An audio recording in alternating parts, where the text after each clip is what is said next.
This is KGW News at noon. We start at noon with breaking news out of Hollywood. Actor Paul Reubens, who was better known as Peewee Herman, has died at the age of 70. He created the character while working as part of the improv group The Groundlings in the late 1970s. Peewee Herman was so popular that he got an HBO special, then a film in 1985 called Pee-wee's Big Adventure, and the next year a TV show called Pee-wee's Playhouse. Reubens' publicist says he died Sunday night after a 6-year struggle with cancer.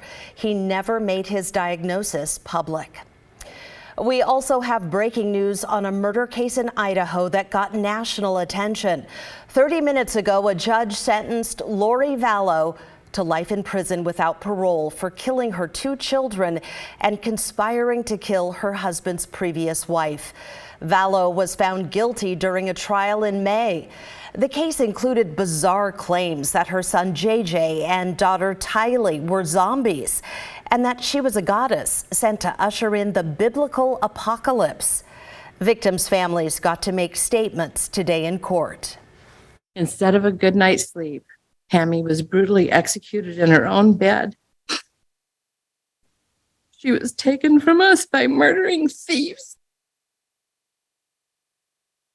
Lori sits here convicted and prepped for prison. And let's be honest, the only question left is for how long? But Tammy was robbed of her entire life. And all of her family robbed of ever seeing her again. Lori's husband, Chad, is awaiting trial on the same murder charges. The property manager at Mar-a-Lago made his first court appearance today, charged in the classified documents case against former President Trump. Carlos de Oliveira did not enter a plea because he hasn't found a Florida-based attorney to represent him. He's accused of working with Trump to delete security footage that investigators were looking for. He was added to the indictment last week.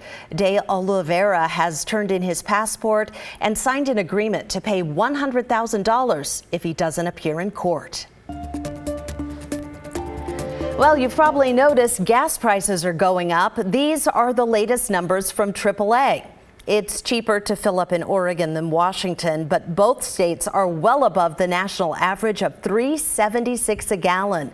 As Steve Patterson explains, summer heat is a big reason that prices are climbing. Yeah, as the temperatures and the heat are spiking this summer, so too, of course, unfortunately, are the gas prices, up to $3.76 now, the national average, over 16 cents from just a week ago. And of course, you're going to hear things from reporters like me about this being the summer blend in the middle of the summer driving season. And of course, cuts to production of crude oil worldwide, making this situation much, much worse. One of the biggest drivers here, of course, and generally as always during this time of year, but it's also the heat itself that is tied to this problem. Refineries in places like Louisiana and the West Coast, really across the country, are so overly heated that they can't operate at full capacity. The refinery capacity is in fact way down, which means those places which produce the gas itself, turn crude oil into gas, can't do it at the same level that they're normally used to. So in effect, gas prices go up. This will dissipate over the next few weeks, but we've heard from experts that they expect this to go up at least another 7 to 10 cents before it's all said and done. So pain at the pump, certainly, and just a game that you have to weigh out and let play out. Back to you. All right, this is the final day of July, and wow, our Lincoln City Skycam showing beautiful conditions, nothing but sunshine. That is not the case everywhere, though, and Chris is in for Rod today. Some places, Chris, still dealing with wildfire smoke. Yeah, especially areas south of the, well, let's say the southern Willamette Valley and in southwestern Oregon. And the case in point here from our Timberline camera, this is peering south towards Mount Jefferson, right? You can barely see it. That is wildfire smoke most likely coming from the bedrock fire, which is still burning in Lane County, right? So air quality advisories in effect basically indefinitely. The actual expiration of these is tomorrow, but they're quite likely to be extended here across Lane County and Deschutes County because of the thick smoke being produced by the bedrock fire right there. That is our visible satellite imagery over the last 4 hours. And you can see the prevailing wind actually driving that smoke to the south during the morning hours, but then as we get into the afternoon, the wind shifts a bit and then begins to push the smoke over towards Central Oregon. The other fire, of course, the flat fire down in Curry County, which continues to burn. Air quality not great, not terrible, but not great in eastern Lane and portions of Deschutes County. Meanwhile, locally, it is sunny. It is beautiful out there, and the temperatures are now responding to that July sunshine. We're up to 73 degrees last check at PDX. On our way to a high, maybe 84, maybe not. The point is we're in the same ballpark as yesterday with full sunshine today. And Brenda, I think we get a little warmer from here and into the first couple of days of August. The weekend ahead looks hot. More on that in a few minutes. See you then. Thanks, Chris. The Washington County Sheriff's deputy shot while delivering an eviction notice is now awake and talking to family members. Charles Doze was shot in the face and chest. KGW's Thomas Schultz has this update.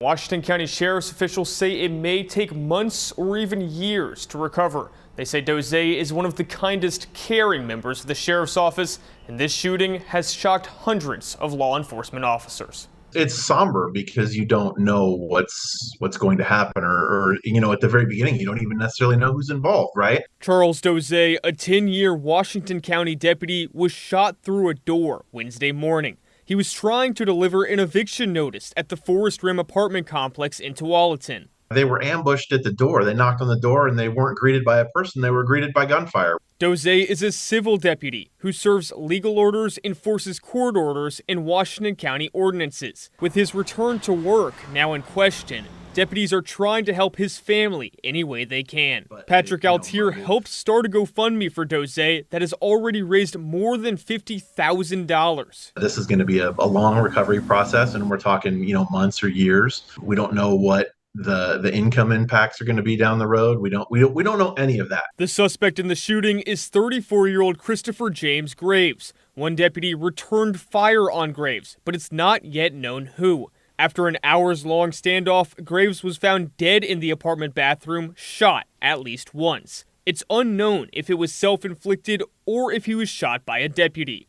There's no way to prepare or be ready for that. Altier says in the past few years, 3 Washington County deputies have been injured on the job. 2 were shot. Wednesday's shooting is a grim reminder for other deputies. They're horrified about it. Their own vigilance is probably renewed a little bit. Altier says Doze has extended family in town sitting with him as he recovers at the hospital. If you'd like to help in Doze's recovery, you can find a link to his GoFundMe page on our website, kgw.com. Thomas Schultz, KGW News.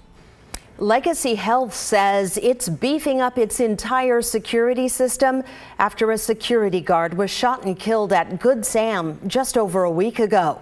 Beginning immediately, Legacy Health will install metal detectors at all Legacy hospitals and begin searching bags. It'll also add bullet-resistant film on windows at main entrances and emergency departments, and lead security officers will be armed with tasers.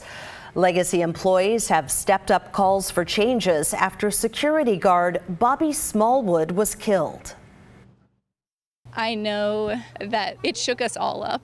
It's like all the trauma that came with this for everyone was so mind-boggling.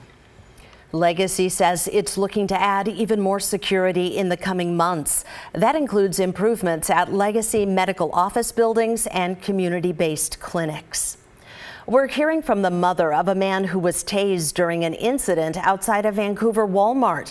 That led to a Vancouver police officer being charged with assault. Body camera video shows Officer Andrea Mendoza pulling down the pants of the 19-year-old and threatening to tase his genitals. Officers tried to arrest Elijah Guffrey Prejean for shoplifting. Before that, the video shows him punching Mendoza and another officer in the face and chest. Mendoza is now on administrative leave, but Prejean's mother says that's not enough.